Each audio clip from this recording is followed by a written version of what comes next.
السلام علیکم ورحمۃ اللہ وبرکاتہ۔ الحمد للہ رب العالمین والعاقبۃ للمتقین ولا عدوان الا علی الظالمین والصلاة والسلام علی سیدنا وحبیبنا محمد بن عبد اللہ الامین وعلی آلہ واصحابہ اجمعین، اما بعد۔ حضرات گرامی، معزز خواتین اسلام، نوجوانوں اور بچوں، ماہ ربیع الاول کا آغاز ہو چکا ہے اور یہ ایک بہترین موقع ہوتا ہے کہ جہاں اس مہینے میں بہت سی بدعات شروع کر دی گئی ہیں اور مسلمانوں کی وہ شبیہ پیش کی جا رہی ہے، وہ تصویر لوگوں کے سامنے جا رہی ہے، ہمارے سماج کی طرف سے وہ پیغام جا رہا ہے جو حقیقت میں سیرت کا پیغام نہیں۔ ضروری ہوتا ہے کہ رسول اللہ صلی اللہ علیہ وسلم کے حقیقی پیغام کو عام کیا جائے، آپ صلی اللہ علیہ وسلم کی شخصیت کو، آپ کی سیرت کو سمجھا جائے اور مختلف حیثیتوں سے آپ کو جانا جائے، تاکہ ہم بھی اپنی ذاتی زندگی میں آپ صلی اللہ علیہ وسلم کے اسوے پر، آپ کے طریقے پر، آپ کی سنت پر عمل کرنے کی کوشش کر سکیں۔ اللہ تعالی ہم سب کو توفیق سے نوازے۔ حضرات، رسول اللہ صلی اللہ علیہ وسلم کو اللہ تعالی نے ہر اعتبار سے جامع اور مکمل بنایا تھا۔ ان میں رسول اللہ صلی اللہ علیہ وسلم کی ایک بڑی حیثیت معلم ہونے کی، کہ رسول اللہ صلی اللہ علیہ وسلم کو اللہ تعالیٰ نے ایک معلم بنایا تھا، ایک مربی بنایا تھا، سکھانے والا، ادب اور اخلاق سکھانے والا اور لوگوں کی تربیت کرنے والا۔ حضور صلی اللہ علیہ وسلم کی اس حیثیت کو قرآن مجید میں مختلف جگہوں پر بیان کیا گیا، ملتی جلتی آیتیں تقریباً 4 جگہ پر آئی ہیں، جن میں سے ایک آیت سورہ جمعہ کی ہے، جس میں فرمایا گیا کہ هو الذی بعث فی الامیین رسولا منہم یتلو علیہم آیاتہ ویزکیہم ویعلمہم الکتاب والحکمہ وإن كانوا من قبل لفی ضلال مبین، کہ وہی اللہ ہے جس نے ان پڑھ لوگوں کے درمیان انہی میں سے ایک رسول کو بھیجا جو اللہ کی آیتیں پڑھ کر ان کو سناتا ہے اور ان کو پاک صاف کرتا ہے، عقیدے کی خرابی سے ان کو پاک کرتا ہے، عمل اور اخلاق کی خرابیوں سے ان کو پاک کرتا ہے، ان کا تزکیہ کرتا ہے۔ وَيُزَكِّيهِمْ وَيُعَلِّمُهُمُ الْكِتَابَ وَالْحِكْمَةَ، اور ان کو کتاب بھی سکھاتا ہے اور حکمت بھی سکھاتا ہے، اور حکمت یہی زندگی کے اخلاق ہیں، زندگی کے آداب ہیں، طور طریقے ہیں۔ رسول اللہ صلی اللہ علیہ وسلم کی پوری حدیث حکمت ہے، جیسا کہ امام شافعی رحمۃ اللہ علیہ نے اس آیت کی تفسیر میں فرمایا، وَإِن كَانُوا مِن قَبْلُ لَفِي ضَلَالٍ مُبِينٍ، اگرچہ وہ اس سے پہلے کھلی ہوئی گمراہی میں تھا۔ حضور صلی اللہ علیہ وسلم کی آمد سے پہلے دنیا کا کیا حال تھا ہم سب جانتے ہیں، دا ایج آف اگنورنس، جو جاہلیت کا زمانہ ہے۔ ایسا نہیں تھا کہ اس دور میں علم نہیں تھا، علم کی بہت سی شکلیں موجود تھیں، لوگوں کو اشعار یاد تھے،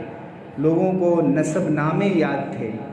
اور بھی بہت سا علم ان کے درمیان موجود تھا۔ حضور صلی اللہ علیہ وسلم کی جب بعثت ہوئی اس وقت مکے میں تقریباً 13 لوگ لکھنا پڑھنا جانتے تھے،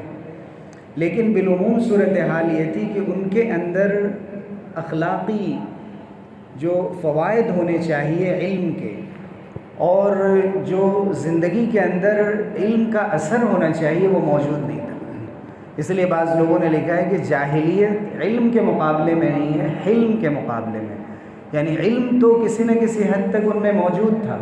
لیکن علم کا جو اثر ہوتا ہے کہ انسان کے اندر جھکاؤ پیدا ہو، بردباری پیدا ہو، وہ دوسروں کو انسان سمجھے، لوگوں کا حق سمجھے اور اپنے واجبات سمجھے، اپنے کردار سے واقف ہو، خود کو بہتر بنانے کی کوشش کرے، یہ احساس ان کے اندر سے ختم ہو چکا تھا۔ صرف ذاتی مفاد کے تحت وہ زندگی گزار رہے تھے، اور اسی لیے ایسی سنگین چیزیں اس ماحول میں اور اس معاشرے میں ہمیں نظر آتی ہیں کہ جن کا ذکر کرنے سے انسان کانپ اٹھتا ہے کہ کیا انسان بھی ایسا ہو سکتا ہے۔ رسول اللہ صلی اللہ علیہ وسلم کو اللہ تعالیٰ نے یہ حیثیت دی کہ آپ صلی اللہ علیہ وسلم نے اس بگڑے ہوئے سماج میں کام کیا اور وہاں ایسے لوگوں کو تیار کیا، ان کی تربیت کی کہ وہ انقلابی شخصیت بن کر ابھرے، اور انہوں نے پوری دنیا کی اصلاح کی کوشش کی، اور اس دور میں جہاں تک پہنچ سکے وہاں تک حضور اکرم صلی اللہ علیہ وسلم کا علم اور آپ کا انداز اور آپ کی دعوت لے کر پہنچے۔ رسول اللہ صلی اللہ علیہ وسلم بہت پسند فرماتے تھے کہ آپ کو معلم کہا جائے۔ معلم کی حیثیت آپ کو بہت پسند تھی، استاذ کی حیثیت، ایک ٹیچر کی حیثیت آپ کو بہت پسند تھی۔ اسی لیے ایک مرتبہ اپنے حجرہ شریفہ سے جب مسجد نبوی میں داخل ہوئے، آپ نے دیکھا کہ کچھ لوگ ہیں جو قرآن مجید کی تلاوت کر رہے ہیں، دعائیں کر رہے ہیں، اور کچھ لوگ ہیں جو جمع ہو کر یعلمون و یتعلمون، سیکھ رہے ہیں اور سکھا رہے ہیں۔ حضور اکرم صلی اللہ علیہ وسلم نے فرمایا کل علی خیر،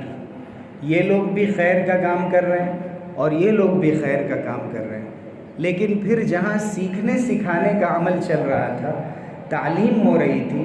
وہاں آپ صلی اللہ علیہ وسلم تشریف فرما ہوتے ہیں اور فرماتے ہیں وَإِنَّمَا بُعِثْتُ مُعَلِّمًا، کہ مجھے معلم بنا کر بھیجا گیا، مجھے سکھانے والا اور بتانے والا اور لوگوں کی تربیت کرنے والا بنا کر بھیجا گیا۔ حضرت عائشہ صدیقہ رضی اللہ عنہا سے ایک مرتبہ حضور اکرم صلی اللہ علیہ وسلم نے کوئی بات سنی جس میں تھوڑی سختی کا اظہار تھا، تو حضور اکرم صلی اللہ علیہ وسلم نے ڈائریکٹ ان سے نہیں فرمایا کہ تمہیں یہ سختی اختیار نہیں کرنی چاہیے یا یہ بات غلط ہے۔ یہ بھی حضور صلی اللہ علیہ وسلم کا ایک خاص طریقہ تھا سکھانے کا کہ ڈائریکٹ آپ صلی اللہ علیہ وسلم یہ نہیں کہتے تھے کہ تم نے یہ غلط کیا، تاکہ ایک ہیبت، ایک وقار، ایک روب، ایک استاذ کی اپنی حیثیت باقی رہے کہ وہ بہت چھوٹی چھوٹی باتوں کو اس طرح کھل کر نہ چھیڑے، چھوٹی چھوٹی تفصیلات میں اس طرح سے نہ چلا جائے کہ طالب علم کے درمیان اور استاذ کے درمیان، باپ کے درمیان اور بچوں کے درمیان، بڑوں کے درمیان اور چھوٹوں کے درمیان کسی قسم کی کوئی رکاوٹ باقی نہ رہ جائے، حجاب اور ایک پردہ باقی نہ رہ جائے، ہر بات کھل کر ہونے لگے۔ حضور صلی اللہ علیہ وسلم نے اشارے میں فرمایا کہ ان اللہ لم یبعثنی معنتا، کہ اللہ تعالیٰ نے مجھے مشقت میں ڈالنے والا بنا کر نہیں بھیجا،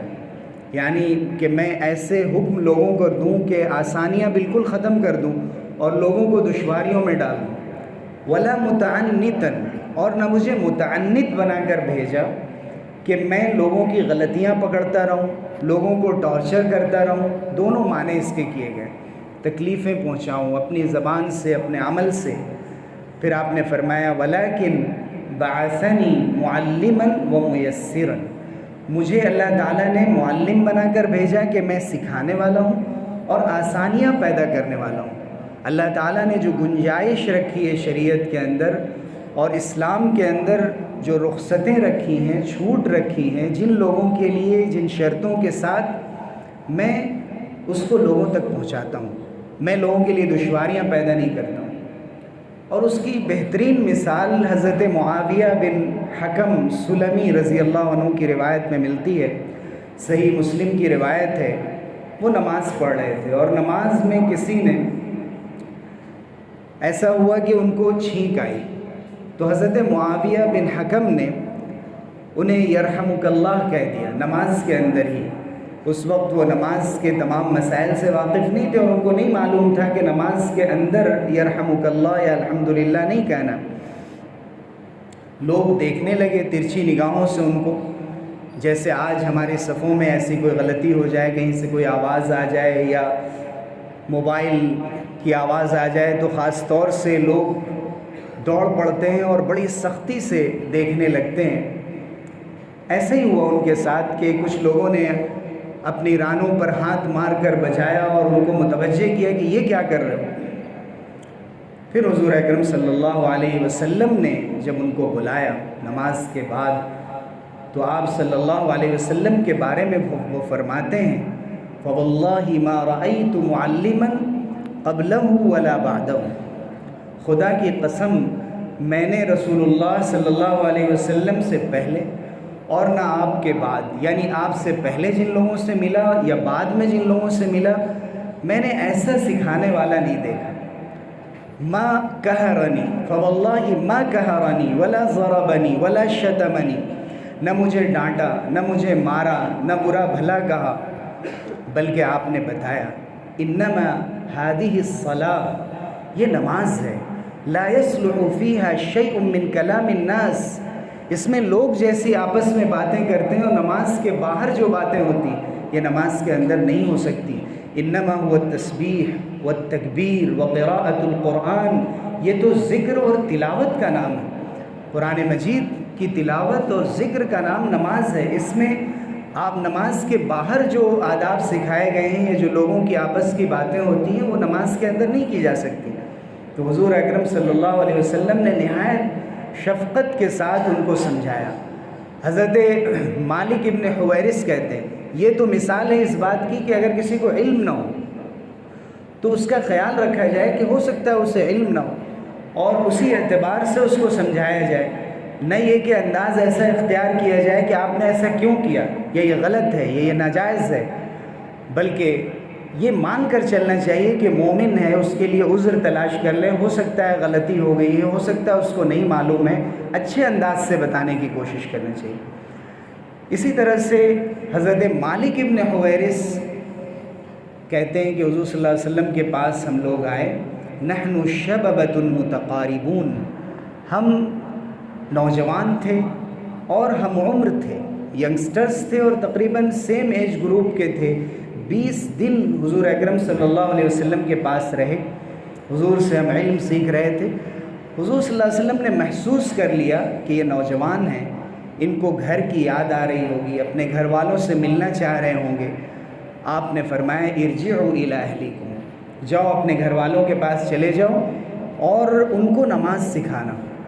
اور اس طرح نماز سکھانا جیسے کہ تم نے مجھے نماز پڑھتے ہوئے دیکھا ہے۔ حضور اکرم صلی اللہ علیہ وسلم نے ان کو کچھ ہدایات دی اور پھر ان کو روانہ کیا۔ حضور اکرم صلی اللہ علیہ وسلم جب تعلیم دیتے تھے اور لوگوں کو بتاتے تھے، کان یتکلم بکلام فصل بین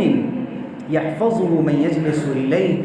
آپ بالکل واضح اور صاف لفظوں میں گفتگو کرتے تھے، ساتھ بیٹھنے والا اس کو یاد کر لیتا تھا، ترتیب سے وہ بات اس کے ذہن میں بیٹھ جاتی تھی۔ اسی لیے حضور صلی اللہ علیہ وسلم یعید الکلمۃ 3 مرات ثلاثا حتی تعقل عنہ، ایک ایک لفظ کو، کبھی کبھی ایک ایک جملے کو آپ 3 مرتبہ دہراتے تاکہ اچھی طرح سمجھ لیا جائے، اس کو یاد کر لیا جائے۔ حضور اکرم صلی اللہ علیہ وسلم نے جو تعلیم دی، آپ کی تعلیم کے انداز سے ہمیں چند اہم باتیں معلوم ہوتی ہیں۔ ایک تو آپ صلی اللہ علیہ وسلم نے خود رول ماڈل بن کر دکھایا، آپ خود آئیڈیل بن کر آئے، لقد کان لکم فی رسول اللہ اسوۃ حسنہ، اور ہمارا سب سے بڑا فریضہ یہ ہے، اور سیرت کا سب سے پہلا سبق تعلیم اور تربیت کے میدان میں یہ ہے کہ ہم خود ایک نمونہ بن کر اپنے بچوں کے سامنے، اپنے طلباء اور اسٹوڈنٹس کے سامنے، اپنے چھوٹوں کے سامنے پیش ہوں۔ اس سے جتنا زیادہ چھوٹے بڑوں سے سیکھتے ہیں، شاید کہنے سے اور بتانے سے نہیں سیکھتے، اور حضور صلی اللہ علیہ وسلم نے اس کو کر کے دکھایا۔ دوستوں نے بھی اس کی گواہی دی، دشمنوں نے بھی اس کی گواہی دی۔ رسول اللہ صلی اللہ علیہ وسلم کا ایک دوسرا طریقہ یہ تھا تعلیم دینے میں اور تربیت دینے میں کہ آپ تدریج کا خیال رکھتے تھے۔ تدریج کے معنی یہ ہوتے ہیں کہ ایک تو عمر کا خیال کرنا، علم کا خیال کرنا اور اس کے اعتبار سے تعلیم دینا۔ دوسرا مطلب یہ ہوتا ہے کہ وقفے وقفے سے اور اسٹیپ بائی اسٹیپ، ایک مرحلے کے بعد دوسرے مرحلے میں داخل ہونا، ایک ساتھ بہت سی چیزیں نہ بتا دی جائیں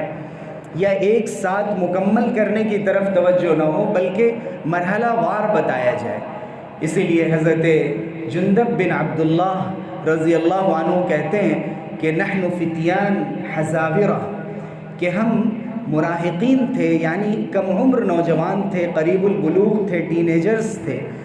رسول اللہ صلی اللہ علیہ وسلم کی مجلس میں انہوں نے علم کیسے سیکھا بتاتے ہیں، کہتے ہیں تعلمنا الایمان ثم تعلمنا القرآن، ہم نے پہلے ایمان سیکھا پھر قرآن سیکھا۔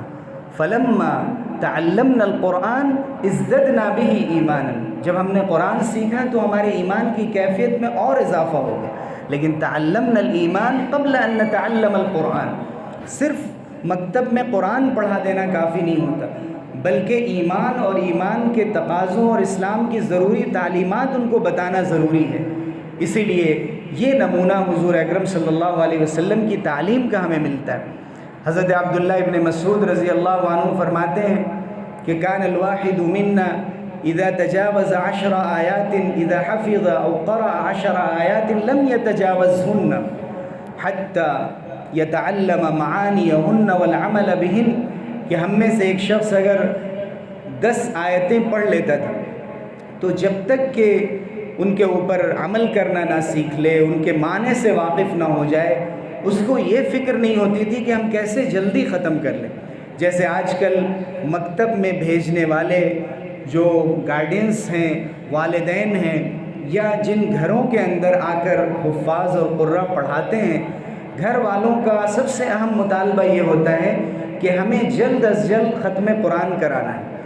اور یہ ایک ایسا مطالبہ ہے جس کی وجہ سے ان کا قرآن کمزور رہ جاتا ہے۔ ضروری ہوتا ہے کہ مرحلہ وار تھوڑا تھوڑا کر کے پڑھا جائے، لیکن جب پختہ ہو جائے، تجوید کے ساتھ پڑھنا آ جاتا ہے، کچھ ضروری علم قرآن مجید کا آ جاتا ہے، تو پھر تیزی کے ساتھ ختم کرنا آسان ہوتا ہے اور پڑھنے میں لطف بھی آتا ہے، سکون بھی حاصل ہوتا ہے، قرآن مجید کا ایک مزہ اور اس کی حلاوت بھی ملتی ہے، ایک چاشنی ملتی ہے، خوشی حاصل ہوتی ہے۔ اور اگر صرف ختم کرنے پر توجہ ہو تو اس سے قرآن مجید کا وہ فائدہ حاصل نہیں ہوتا۔ اسی طرح رسول اللہ صلی اللہ علیہ وسلم یہ بھی خیال کیا کرتے تھے کہ لوگوں کی طاقت، ان کی توانائی کا خیال کیا جائے، ان کے اوقات کا خیال کیا جائے، بہت طویل اور لمبی گفتگو نہ کی جائے، اور ہر دن اور ہر وقت لوگوں کو مصروف نہ کیا جائے۔ لوگوں کا یہ بھی کبھی کبھی تقاضا ہوتا ہے اور یہ سمجھ ہوتی ہے کہ ہم زیادہ سنیں گے تو زیادہ آئے گا، اور زیادہ سے زیادہ بیانات سننے سے یا دروس سننے کی وجہ سے ہمیں اس سے زیادہ فائدہ ہوگا۔ حالانکہ بہتر طریقہ یہ ہے کہ اگر ایک کتاب پڑھی جائے، اچھی کتاب ہے، بار بار پڑھی جائے۔ اگر ایک بیان اچھی طرح سمجھ میں آ گیا، اس کو بار بار سنا جائے اور اس سے علم حاصل کیا جائے۔ حضور اکرم صلی اللہ علیہ وسلم کے بارے میں فرمایا گیا کان یتخولہم بالموعظۃ والعلم، آپ صلی اللہ علیہ وسلم ان کو وقفے وقفے سے نصیحت فرمایا کرتے تھے، علم سکھایا کرتے تھے، حتی لا ینفروا، تاکہ لوگ متنفر نہ ہو جائیں، اکتا نہ جائیں، آپ کی مجلس سے دور نہ چلے جائیں، اور دوسرے بیان میں آنے سے وہ توبہ نہ کر لیں کہ اتنی طویل بات و گفتگو ہم برداشت نہیں کر سکتے۔ اس لیے ہمیں حضور اکرم صلی اللہ علیہ وسلم کی سیرت میں، آپ صلی اللہ علیہ وسلم کی حیات طیبہ میں یہ نمونہ بھی ملتا ہے، اور یہ نمونہ سب کے لیے ہے، ایک مقرر کے لیے بھی، والدین کے لیے بھی، خصوصاً والدہ کے لیے اگر اپنے بچوں سے بات کر رہی ہیں، ان کو کوئی بات سمجھائی جا رہی ہے، تو ایک ہی وقت میں اتنی بات نہ کی جائے کہ بچے اکتا جائیں، بلکہ ان کو ایک وقت میں کوئی بات حکمت سے سمجھائی جائے، دوسرے وقت کے لیے کوئی بات چھوڑ دی جائے، کوئی اہم بات کرنی ہو تو اس کے لیے کسی مناسب موقع کا انتظار کیا جائے جب بے تکلفی کے ساتھ لوگ بیٹھے ہوں، اور آہستگی سے وہ بات کہہ دی جائے کہ ذہن پر کوئی پریشر بھی نہ ہو، اور اپنا جو پیغام ہے اور علم ہے وہ پہنچ بھی جائے۔ حضور اکرم صلی اللہ علیہ وسلم نے اپنی تعلیم کے ذریعے سے، حضور صلی اللہ علیہ وسلم کا اسوہ سب سے جامع اسوہ ہے، آپ نے ہر میدان میں انقلاب پیدا کیا اور تعلیم میں بھی انقلاب پیدا کیا۔ آپ دیکھیے کہ حضور اکرم صلی اللہ علیہ وسلم کا یہ بھی طریقہ تھا کہ اگر دو لوگ ایک ہی طرح کا سوال کرتے اور کبھی کبھی ایک ہی مجلس کے اندر کرتے، آپ صلی اللہ علیہ وسلم اس کی عمر کے اعتبار سے، اس کے علم کے اعتبار سے الگ الگ جواب دیتے۔ اس کی سب سے مشہور مثال یہی ہے کہ ایک شخص حضور کی مجلس میں آیا اور اس نے حضور سے پوچھا کہ اقبل وانا صائم، کیا میں روزے کی حالت میں بوسہ لے سکتا ہوں؟ حضور اکرم صلی اللہ علیہ وسلم نے فرمایا اللہ۔ پھر ایک دوسرا شخص آیا اور یہی سوال کیا حضور نے فرمایا نعم۔ ایک سے کہا کہ روزے کی حالت میں تمہارے لیے یہ عمل درست نہیں ہے، اور دوسرے سے فرمایا کہ یہ عمل تمہارے لیے جائز ہے۔ صحابہ ایک دوسرے کو دیکھنے لگے کہ یہ کیا بات ہوئی، سوال ایک ہے جواب دو ہیں۔ پھر حضور اکرم صلی اللہ علیہ وسلم نے خود فرمایا لقد علمت لما ينظر بعضكم الى بعض، میں سمجھ گیا کہ تم لوگ ایک دوسرے کو کیوں دیکھ رہے ہو۔ ان الشیخ یملک نفسہ، بے شک جو بوڑھا آدمی ہے، جو بزرگ ہے، جو ضعیف العمر ہے، وہ اپنے اوپر زیادہ کنٹرول کر سکتا ہے، اسی لیے اس کو اس کی اجازت دی گئی، اور پوچھنے والا جو نوجوان تھا وہ کنٹرول نہیں کر سکتا، ہو سکتا ہے آگے بڑھ جائے اور اس کا روزہ ختم ہو جائے، اس لیے الگ الگ جواب دیا گیا۔ یہ بھی حضور اکرم صلی اللہ علیہ وسلم کا ایک طریقہ تھا کہ اگر حلال و حرام کی بات نہیں ہے، اس سے کم درجے کی چیز ہے، تو فرد کے اعتبار سے، لوگوں کے فرق کے اعتبار سے ان کو الگ الگ جواب دیا حضور اکرم صلی اللہ علیہ وسلم نے۔ کئی مرتبہ حضور سے پوچھا گیا ای الاعمال افضل، سب سے افضل عمل کون سا ہے؟ آج کل بھی لوگ یہ سوال کرتے ہیں اور کوئی ایک جواب چاہتے ہیں، حالانکہ حضور صلی اللہ علیہ وسلم کی سنت یہ ہے کہ آپ نے کسی سے فرمایا کہ الصلاۃ علی میقاتہا، وقت پر نماز پڑھو، کسی سے توحید کے بارے میں فرمایا، کسی سے والدین کے ساتھ حسن سلوک کے بارے میں فرمایا، اور کبھی کسی نے آ کر کہا مجھے ایک نصیحت کر دیجئے، تو حضور اکرم صلی اللہ علیہ وسلم نے کسی سے کہا لا یزال لسانک رطبا بذکر اللہ، ہر وقت ذکر کرتے رہو۔ کسی سے فرمایا لا تغضب، غصہ مت کرو۔ کسی سے آپ صلی اللہ علیہ وسلم نے جب انہوں نے کہا کہ بہت سارے احکام ہیں شریعت کے، میں کس کس پر عمل کروں، کوئی ایک بات بتا دیجئے، حضور نے فرمایا کہو آمنت باللہ ثم استقم، کہو کہ میں نے اللہ پر ایمان لایا اور اسی پر مضبوطی سے جم جاؤ، اس میں پورا دین آ گیا، پورا اسلام آ گیا۔ رسول اللہ صلی اللہ علیہ وسلم نے ہر ایک کو الگ الگ انداز سے جواب دیا۔ یہ بھی تدریس، تعلیم اور تربیت کا ایک بہترین انداز ہے جو ہمیں سیکھنے کی ضرورت ہے۔ کبھی رسول اللہ صلی اللہ علیہ وسلم سوال فرمایا کرتے تھے کہ تم یہ بتاؤ کہ لو ان نہرا بباب احدکم، اگر تم میں سے کسی کے گھر کے دروازے کوئی نہر ہو اور وہ 5 مرتبہ اس میں غسل کرتا ہو، هل يبقى من درنه شيء، کیا اس کے جسم پر کچھ میل کچیل باقی رہ جائے گا، کیا کوئی گندگی باقی رہ جائے گی؟ لوگوں نے کہا نہیں۔ تو آپ نے فرمایا یہی مثال ہے 5 نمازوں کی، اگر تم 5 نمازیں پابندی سے پڑھتے ہو تو گناہ پھر باقی نہیں رہتے، گناہ ختم ہو جاتے۔ حضور اکرم صلی اللہ علیہ وسلم نے پہلے سوال کیا اور پھر اس کو سامنے رکھ کر ایک دوسرا جواب دیا اور دین سکھایا۔ اسی طرح رسول اللہ صلی اللہ علیہ وسلم نے ایک مرتبہ پوچھا تدرون ما المسلم، کیا تم جانتے ہو کہ مسلمان کسے کہتے ہیں؟ لوگوں نے کہا اللہ ورسولہ اعلم، اللہ اور اس کے رسول زیادہ جانتے ہیں۔ کسی موقع سے پوچھا تدرون ما المفلس، کیا تم جانتے ہو مفلس کسے کہتے ہیں؟ صحابہ نے بتایا کسے کہتے ہیں، حضور نے حقیقی مفلس بتایا کہ کون ہے۔ حضور اکرم صلی اللہ علیہ وسلم سوال کرتے اور پھر اس کے بعد جواب دیتے۔ کبھی اگر کسی نے کوئی اجازت مانگی اور انتہائی ناشائستہ اور غلط بات کہہ دی تو آپ اسی سے کوئی ایسا سوال کرتے جس سے جواب خود بخود نکل آتا اور اس کی اصلاح بھی ہو جاتی۔ حضور اکرم صلی اللہ علیہ وسلم سے ایک شخص نے آ کر کہا اذن لی فی الزنا، اے اللہ کے رسول مجھے زنا کی اجازت دیجیے۔ حضور اکرم صلی اللہ علیہ وسلم کے سامنے جب یہ سوال کیا گیا صحابہ جوش میں آ گئے، غصے میں آ گئے، فرمایا مہ یعنی یہ کیا سوال کر رہے ہو؟ حضور صلی اللہ علیہ وسلم کی مجلس میں ایسی بات؟ حضور صلی اللہ علیہ وسلم نے فرمایا ادنو، قریب آ جاؤ، اور پھر بہت شفقت کے ساتھ فرمایا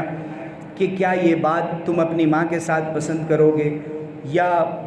بیٹی کے ساتھ، بہن کے ساتھ، پھوپھی کے ساتھ، خالہ کے ساتھ؟ اور ہر بار آپ نے فرمایا کہ لوگ بھی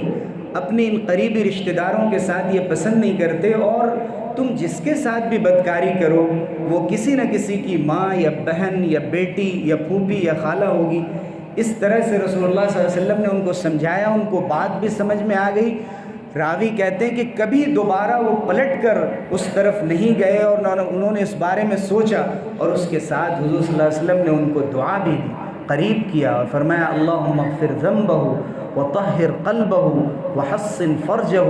اے اللہ اس کے گناہ کو معاف کر دیجئے اور اس کے دل کو پاک کر دیجئے، اس کی شرمگاہ کو اور اس کی عزت کو محفوظ کر دیجئے۔ یہ رسول اللہ صلی اللہ علیہ وسلم کا محبت بھرا طریقہ تھا کہ آپ نے مسئلہ بھی حل فرما دیا اور اس کے ساتھ دعا بھی دی۔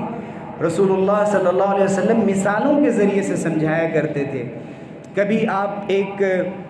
لائنز بناتے اور آپ نے یہ دکھایا کہ یہ جو سیدھی لائن جا رہی ہے یہ صراط مستقیم ہے، اور دائیں بائیں 2 لائنز آپ نے بنائی اور پھر قرآن مجید کی آیت پڑھی، قُلْ إِنَّ هَذَا صِرَاطِي مُسْتَقِيمًا فَاتَّبِعُوهُ وَلَا تَتَّبِعُوا السُّبُلَ فَتَفَرَّقَ بِكُمْ عَنْ سَبِيلِهِ۔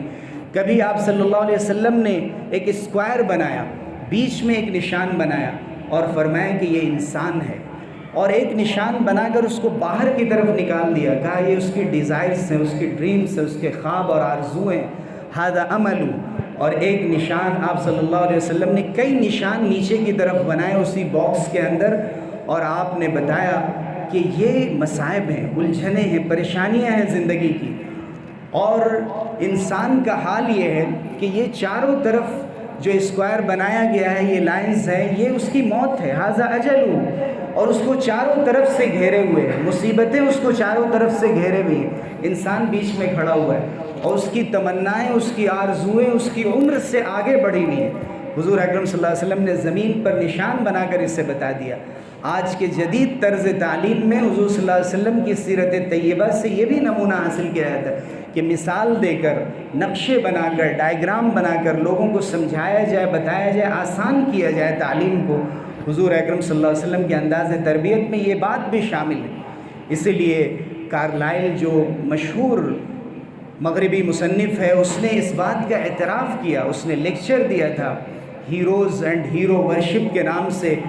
اور اردو زبان میں بھی سید الانبیاء کے نام سے اس کے کچھ حصے کا ترجمہ کیا گیا۔ اس نے یہ اعتراف کیا کہ ایک ایسی قوم جو بادیہ نشین، بدو قوم، اجڑ، جاہل اور گنوار لوگ، تصور نہیں کیا جا سکتا تھا کہ صدیوں سے ان کے درمیان کوئی ریفارمر اور مصلح نہیں آیا تھا، اس قوم کو سکھانا اور بتانا اور اس کے اندر علم کی اور ایمان کی چنگاری جلانا اور شمع فروزہ کرنا کوئی آسان کام نہیں، لیکن رسول امی صلی اللہ علیہ وسلم نے یہ کام کیا، اور آپ نے یہ انقلاب لایا اور یہ کر کے دکھایا۔ اس سے بڑھ کر کوئی کارنامہ نہیں ہو سکتا، اور اس لیے اس نے حضور اکرم صلی اللہ علیہ وسلم کی شخصیت کا انتخاب کیا۔ اسی لیے کسی کہنے والے نے کہا ہے کہ بات کیا تھی کہ نہ روما سے نہ ایران سے دبے چند بے تربیت اونٹوں کو چرانے والے، جن کو کافور پہ ہوتا تھا نمک کا دھوکہ، بن گئے خاک کو اکسیر بنانے والے۔ اللہ تعالی ہم سب کو رسول اللہ صلی اللہ علیہ وسلم کی سیرت طیبہ سے روشنی حاصل کرنے کی توفیق دے، آمین۔ وآخر دعوانا